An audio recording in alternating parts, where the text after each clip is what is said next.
नमस्कार दोस्तों, मेरा नाम रिपुदमन सिंह भदौरिया है और मैं इस वीडियो में आपके साथ कुछ ऐसे मामले जो मध्य प्रदेश में चल रहे हैं उन सभी को मैंने समेटकर इस वीडियो में रखा है और उन सभी मामलों पे मैं इस वीडियो में आपके साथ डिस्कस करने वाला हूं। वो कौन से मामले हैं मैं सबसे पहले आपको बता दूं। हालांकि इस वीडियो को देखने के बाद कुछ लोगों को बहुत ज़्यादा मिर्ची लगने वाली है और क्योंकि मैं यहाँ जो भी बात करने वाला हूँ वो बिल्कुल स्पष्ट रूप से सही बात करूँगा, मैं फालतू की यहाँ बातें नहीं करूँगा और जो सच्चाई है वो आपके साथ डिस्कस करने वाला हूं। तो सबसे पहले मैं बात करूंगा कि एमपी पुलिस की डेट को लेके जो आपके मन में जो डाउट है कि मध्य प्रदेश एमपी पुलिस की एडमिट कार्ड है, एडमिट कार्ड की डेट। दूसरी चीज आपकी मध्य प्रदेश में एडमिट कार्ड हो गई। तीसरी चीज आपकी परीक्षा हो गई। थोड़ा सा आपका रिजर्वेशन का जो मामला है उसके बारे में। और चौथी चीज ये है कि आपके लिए जो मध्य प्रदेश में भर्तियां निकलने वाली हैं कौन सी हो सकती हैं और वो कौन से पद हैं जो खाली हैं, वो सभी चीजें मैं इस वीडियो में आपके साथ डिस्कस करने वाला हूं। तो सबसे पहले मैं बात करता हूं एमपी पुलिस एडमिट कार्ड के बारे में। उससे पहले एक चीज ध्यान से सुनिए कि आजकल जो एक चीज चल रही है ना उसका बहुत ज्यादा ट्रेंड है। मैं आपको दिखाता हूं, एक मिनट दोस्तों। अगर आप अपने यहाँ पर अगर आप जाएंगे यूट्यूब में और अगर आपने गलती से सर्च कर दिया कि एमपी पुलिस एग्जाम डेट को, कुछ ऐसे चंद यूट्यूबर हैं वो उनका मैं क्या ही कहूँ। जैसे अब पहले से मैं बात करता हूँ, लाइन से जो भी आएंगे मैं सबके बारे में बात करूंगा, इसीलिए डिसलाइक तो इस वीडियो पे आना तय है, लेकिन मुझसे उससे कोई फर्क नहीं पड़ता। लेकिन मैं जो बताऊंगा आपको सच बताऊंगा, ठीक है। जैसे यहाँ पर बताया है इसने कि आ गई खुशखबरी, पीबी एडमिट कार्ड जारी, 16,000 पद पर भर्तियां शुरू। भाई साहब एक बात बताओ, जो 4,000 भर्तियां निकली हैं, जो 4,000 भर्तियां निकली हैं उन पे अभी तक भर्तियां हुई नहीं है, उनके एग्जाम कंडक्ट नहीं हुए और 16,000 की इसने खुशखबरी दे दी, ठीक है। तो ये चीज है ना, ये लोग पता नहीं क्यों करते हैं। दूसरी चीज और देखिए, आपको मैं बताता जाता हूं क्या चल रहा है मध्य प्रदेश में। जैसे दूसरा ये है, मध्य प्रदेश पुलिस भर्ती 2021 छात्रों के प्रति बेकार रवैया, ये फालतू की चीजें हैं। और नीचे आइए, अब देखो ये वाला, देखो ध्यान से देखो। प्रदेश में नौकरियों का श्री गणेश, 1 लाख पदों पर भर्तियां जल्द शुरू।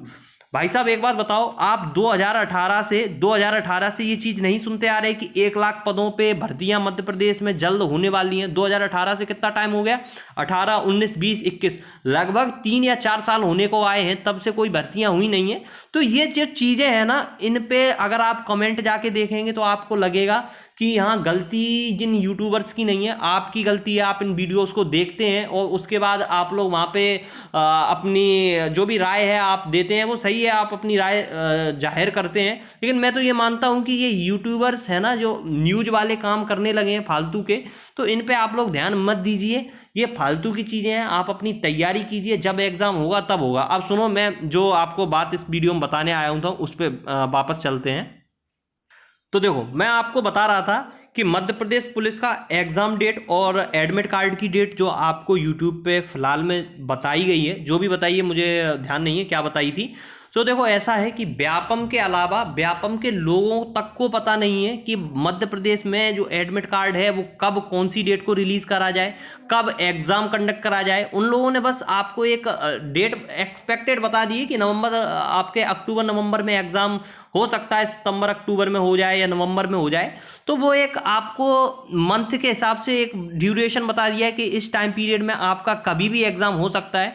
तो आप इन चीज़ों को इतना ज़्यादा सीरियस मत लो कि आपको कोई डेट बताई गई है तो आप उस पर इतना ज़्यादा फोकस कर लें कि अगर उसको एग्जाम नहीं हुआ तो फिर आप बुरा भला कहेंगे उन लोगों को। तो मैं मानता हूँ ये भी आपकी गलती है कि किसी पे इतना ज़्यादा भरोसा मत करिए कि उसी डेट को सब कुछ हो जाएगा, क्योंकि कुछ डेटें आके चली गई, उन पे भी एग्जाम कंडक्ट नहीं हुए तो वो हो जाता है। अब क्या है, कोरोना आ गया, कुछ भी आ गया, मध्य प्रदेश सरकार कराना नहीं चाह रही क्योंकि अभी फिलहाल में जो यूपी पैट का एग्जाम है वो यूपी ने करा दिया, उनको कोई इशू नहीं हुआ।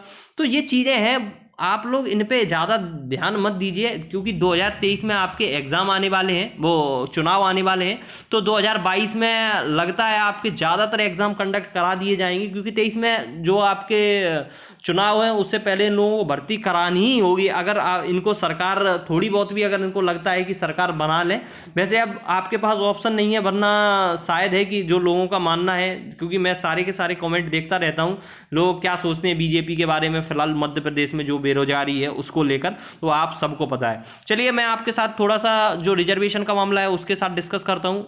काफ़ी लोग हैं, इस वीडियो को डिसलाइक कर दिया गया होगा क्योंकि आप लोग एक इच्छा आप लोगों की मन में ये होती है कि मैं आपको, बेशक वो फालतू की चीज़ें हैं, मैं आपको डेट बता दूं, मैं नहीं बताऊंगा तब तक जब तक कोई चीज़ कंफर्म नहीं हो जाए। मैं कोई भी उठा के अपने मुंह में कुछ भी ऐसे बोल दूं आपके साथ जो चीज़ वास्तव में जिसका उससे कुछ रिलेटेड नहीं है, तो वो क्या मतलब है। अब सुनो रिजर्वेशन का मामला क्या है। जैसे यहाँ पे कर दिया गया है क्या कि सामान्य का कोटा 40 से घटकर 27% रह गया है, पिछड़ा वर्ग की महिलाओं को 4% का फायदा। तो अब देखो समझो इस बात को, 27% कैसे रह गया है। जैसे कोई भी राज्य में 100% सीट होती हैं, उसमें से देखो क्या है, फिलहाल में ओबीसी है, ओबीसी का जो रिजर्वेशन हो गया वो 27% हो गया है। एसटी का जो है वो 20 है या 16 है, कुछ इस तरीके से है। वो एससी का मान लो कि 16 है, और जो ओबीसी एससी एसटी और जो जर्नल में जो ईडब्ल्यूएस वाले हैं उनका 10 है। तो अगर आप इन सबको काउंट करेंगे तो 73% हो जाएगा। तो 73% रिजर्व है सीटें। उसके बाद जो बची 27 हैं, तो 27 में जर्नल है। अब जर्नल के बारे में लोगों को बता दूं कि क्या चीज़ है कि अगर कोई अदर स्टेट का एग्जाम देता है, अदर स्टेट वाली भी सुन लीजिए, अगर कोई अदर स्टेट का एग्जाम देता है तो वो जो जर्नल की 27% सीटें उनके लिए अप्लाई कर सकता है, उनके लिए ही एलिजिबल रहेगा। अगर मध्य प्रदेश में कोई जनरल कैटेगरी में जिसके नंबर, अगर मान लो कि जैसे जनरल की जो कट ऑफ है, जनरल की कट ऑफ मान लो 80 गई है, ठीक है, 80 गई है। अगर कोई अदर स्टेट से एग्जाम देता है, अगर उसके 81 नंबर आते हैं और मध्य प्रदेश के किसी जनरल के अगर 81 नंबर आते हैं, तो दोनों का सिलेक्शन होगा क्योंकि वो जनरल के लिए है। अब एक चीज और जो आपको डाउट में है, वो चीज ये है कि यहां पर आप ये बता दें, आप लोग को मैं ये बता दूं, जैसे कोई ओबीसी का बंदा है, ठीक है, कोई ओबीसी कैटेगरी में है और अगर उसके नंबर आते हैं 84, उसके नंबर आते हैं 84, तो वो कहाँ पर रहेगा? ओबीसी के ही अंदर आएगा 27% के अंदर, या फिर जनरल के अंदर आएगा? ये भी थोड़ा मन में आपके डाउट था, तो वो अपने आप जनरल के अंदर आ जाएगा। जो 27% सीटें जनरल की हैं वो उसमें आ जाएगा, अगर उसके जनरल से ज़्यादा नंबर आते हैं, ठीक है। बाद बाकी जो 27% रिजर्वेशन है उसमें तो रहेंगे ही वो लोग, तो जनरल का कुछ जो सीन है वो इस तरीके से रहता है, ठीक है। अब तीसरी बात ये आती है कि एक चीज़ और आती है कि आपकी जो भर्तियां हैं, देखो मैं आपको पहले ही बता चुका हूं कि आपकी जो भर्तियां हैं 2023 से पहले आएंगी। अब वो पटवारी की हो, तो जैसे मध्य प्रदेश में 4000 भर्तियां हैं, 4000 पुलिस की जो भर्तियां, उन पर अभी पेपर कंडक्ट नहीं हुआ है। तो सबसे पहले कोशिश तो इन लोगों की ये है कि उसको कंडक्ट कराया जाए, क्योंकि अगर इन लोगों ने कंडक्ट नहीं कराए तो मामले जो हैं वो उनका बवाल मचने लगता है। आपको पता है अभी हाल फिलहाल में 2020 में जो भी हुआ था मामला, आपको पता है थोड़ा जो हुआ था ना, तो वो चीज़ लोग सरकार को पता है, तो वो एग्ज़ाम कराएगी। तो आप अपनी तैयारी को थोड़ा सा स्टार्ट कर दीजिए अगर आप नहीं कर रहे हो। और जो एग्ज़ाम की डेट रही है वो किसी को नहीं पता, ये सत्य बात है। एग्ज़ाम की डेट किसी को नहीं पता, जिस दिन आएगी आपको पता पड़ जाएगा, एडमिट कार्ड आएगा आपको पता पड़ जाएगा। तो आप इन फालतू की चीज़ों पे ध्यान मत दीजिए कि डेट कौन सी है, क्या डेट है, वही आपके सवाल होते हैं। आप लोगों के लिए मैं देखो अभी क्या है, मैं थोड़ा सा दूसरी जगह शिफ्ट हूँ, तो वहाँ पे नेटवर्क इतने अच्छे नहीं कि मैं आपको लाइव पढ़ा सकूँ। तो आप लोगों के लिए मैं अगर वीडियो बनाऊँ तो आप लोग देखते नहीं हैं, इन चीज़ों को आप देखना पसंद करते हैं, इसलिए मैं भी वीडियो नहीं बनाता हूँ। तो अगर आपको वाकई में लगता है कि आपके एग्ज़ाम देना है, क्योंकि कंपटीशन बहुत ज़्यादा हो चुका है, तो आप मुझे कॉमेंट करके बताएं। मैं 2-4 दिन, क्योंकि अब लाइव की जैसे ही व्यवस्था हो जाती है मैं उसके साथ शिफ्ट कर जाऊँगा, तो आपको लाइव जो भी है चीज़ें वो डिस्कस कराने लगाऊंगा, फिर कोई दिक्कत नहीं आएगी। लेकिन अगर आप ऑफलाइन वीडियो देखना चाहते हैं तो आप मुझे बताइए, मैं आपके साथ वो वीडियोस शेयर करूंगा, तो आप उनको देखिए और अपनी चीज़ें जो भी आपकी अच्छी नहीं है उनको अच्छी कर सकते हैं, कोई दिक्कत नहीं है। अब देखो नेक्स्ट बात, तो दोस्तों नेक्स्ट बात ये है कि जैसे आप अगर एमपी पुलिस की तैयारी कर रहे हैं, तो एमपी पुलिस के लिए आपको क्या करना है। जैसे आपको एमपी पुलिस के लिए आपका कभी भी एग्ज़ाम जैसे कंडक्ट हो सकता है, अगर 1 महीना है, 2 महीना है, 2 महीने के अंदर, जैसे 1 महीने के अंदर आपके पास टाइम कम है, तो आप लोगों को क्या है, टेस्ट सीरीज़ लगानी है। वो चीज़ बहुत ज़्यादा इंपॉर्टेंट है। अब आप कहीं से भी खरीद सकते हैं, अगर आपको थोड़ा लगे कि एग्ज़ाम अच्छे लेवल का करना है तो आप ग्रेड अप से ले लीजिए। अगर आपको लगता है कि नॉर्मल आपको देना है, जिसमें काफ़ी एग्ज़ाम, देखो चक्कर ये है, मैं आपको सही बताता हूँ कि जो बड़े ऐप हैं, देखो बात ये है कि जैसे बात ये कर रहा था मैं कि आपके जो एग्ज़ाम हुए थे, जो कंडक्ट हुए थे, वो 2017 में हुए थे। कब हुए थे? 2017 में आपके एग्ज़ाम कंडक्ट हुए थे।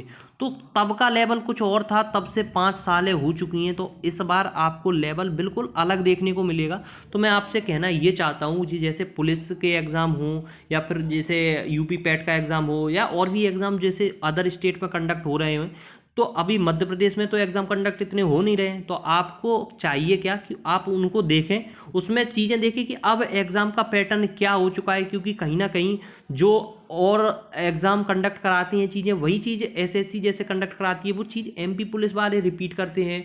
एमपी में थोड़ी चीज़ें ऐसी हैं जो बाहर से ली जाती, तो आपको ये समझना होगा, आप प्रीवियस ईयर पर डिपेंड ना रहें। हालांकि प्रीवियस ईयर आपको पूरा लगाना है, वो तो ठीक है, उसके अलावा ये चीज़ें आपको करनी है। तो मैं आपको रिकमेंड करूंगा कि जैसे आप ग्रेड अप है उस पर टेस्ट सीरीज परचेज करिए, आप टेक्स्ट बुक है टेक्स्ट बुक पे परचेज करिए। देखो टेक्स्ट बुक पे मुझे इसलिए अच्छा लगता है कि आपको एक पास खरीदना है, उसके साथ आपको इतनी ज़्यादा टेस्ट सीरीज मिल जाएंगी। तो आपको और जैसे यूपी के कुछ एग्जाम अभी हाल फिलहाल में हुए, आप उनको भी दे सकते हैं, तो उनसे आपको पता चल जाएगा कि मध्य प्रदेश में भी इस तरीके की चीज़ें पूछी जा सकती हैं। जैसे मैथ हुआ, रीजनिंग हुआ, उसी का थोड़ा सा ज़्यादा वो रहता है ना। जैसे अगर रीजनिंग की बात करें तो 40 नंबर की है, मैथ वही 30 नंबर का, तो लगभग जो ज़्यादा वेटेज है वो इन चीज़ों का है। तो आपको उन पे ज़्यादा ध्यान देना होगा, क्योंकि आपका कभी भी एग्जाम अगर हो तो आपके पास फिर टाइम नहीं होगा कि आप इन चीज़ों पे फिर ध्यान दे सके। तो इसलिए अभी आप पे टाइम है, आप वहाँ से जाके इन चीज़ों पे ध्यान दीजिए। तो मैं आपको देखो अगर आपको करना है तो मैं यहाँ पे टेक्स्ट बुक है, टेक्स्ट बुक का नीचे रेफरल दे दूंगा, थोड़ा बहुत आपको वो मिल जाएगा कंसेशन। अगर नहीं करना है तो आप डायरेक्ट जाके परचेज कर लीजिए, कोई इशू नहीं है। आपको जहाँ अच्छा लगता है करिए, आप बस एग्ज़ाम के अप्रोच से रहिए, और जो टेक्स्ट बुक हैं और सॉरी जो आपके टेस्ट सीरीज है उनको लगाते रहिए। टेस्ट सीरीज से आपका क्या है, जो सिलेक्शन है वो काफ़ी चांस बन जाते हैं आपके सिलेक्शन के। तो मैं चाहता हूँ कि आप इन चीज़ों को ट्राई करें, क्योंकि जो वैकेंसी है वो काफ़ी कम है और कंपटीशन बहुत ज़्यादा है। ठीक है, तो ओवरऑल मैंने जो कुछ आपके साथ डिस्कस किया है, मुझे लगता है आपको चीज़ें समझ आई होंगी, और हाल फिलहाल आपको किन चीज़ों से दूर रहना है वो भी चीज़ है। और मैं एक चीज़ और कहना चाहूँगा कि जैसे कुछ चैनल हैं जैसे मध्य प्रदेश की जो अच्छी तैयारी कराते हैं, आप उनसे जाके कर सकते हैं। जैसे बिनर इंस्टीट्यूट हुआ, आपका परफेक्शन अकेडमी हुआ, सत्यादि शर्मा क्लासेस हुए। सत्यादि पे बाबा शेखावत करके एमपी जी के पढ़ाते हैं, आप उनको देखिएगा, उनको फॉलो करिएगा। बहुत अच्छी एमपी जी के उनने पढ़ाई है। अगर आपको एमपी में कुछ भी डाउट आता है आप उनसे पढ़ सकते हैं। मैं चाहता हूं कि आप लोग बस अपना थोड़ी सी चीज़ें हैं वो अच्छा करिए। मुझे नहीं लगता कि अगर कहीं जो चीज़ें मैं नहीं करा पा रहा हूँ आप अदर से करें, कहीं जहाँ भी आपको अच्छा लगता है वहाँ से करें। आपका मेन मोटिव है कि आपको एग्ज़ाम में सिलेक्शन लेना है। ठीक है, अगर आपको वीडियो अच्छा लगे तो आप प्लीज़ चैनल पे सब्सक्राइब करिए, लाइक करिए, क्योंकि बहुत टाइम ऐसा हो गया है कि मैं चैनल से जुड़ा नहीं हूँ। अब आप लोग जैसे बोलते हैं तो मैं रेगुलर आप अपने चैनल पे हो जाऊँगा, क्योंकि जब भी वैकेंसी आने वाली हैं, चांस हैं, तो चैनल को कंटिन्यू रखते हैं। बस आप लोगों को सपोर्ट चाहिए, क्योंकि सपोर्ट नहीं मिलता तो फिर मेरा भी मन नहीं करता है। और जिस तरीके से आपका सपोर्ट मिलेगा तो मैं भी एक्टिव हो जाऊंगा, और मिलकर अपन लोग शुरुआत करते हैं बढ़िया तरीके से, जैसे अपन ने 2017 के टाइम पे करी थी। ठीक है, तो आप लोग अगर पहले से जुड़े हैं, अगर आपका सिलेक्शन नहीं हुआ है फिर तो आप मुझे जानते होंगे, और आपके जो भाई बहन सिलेक्ट हो गए हैं उस टाइम पे उनसे आप पूछिएगा, उस टाइम हमने अच्छी तैयारी करी थी। तो मिलते हैं नेक्स्ट वीडियो में, तब तक के लिए जय हिंद, वंदे मातरम।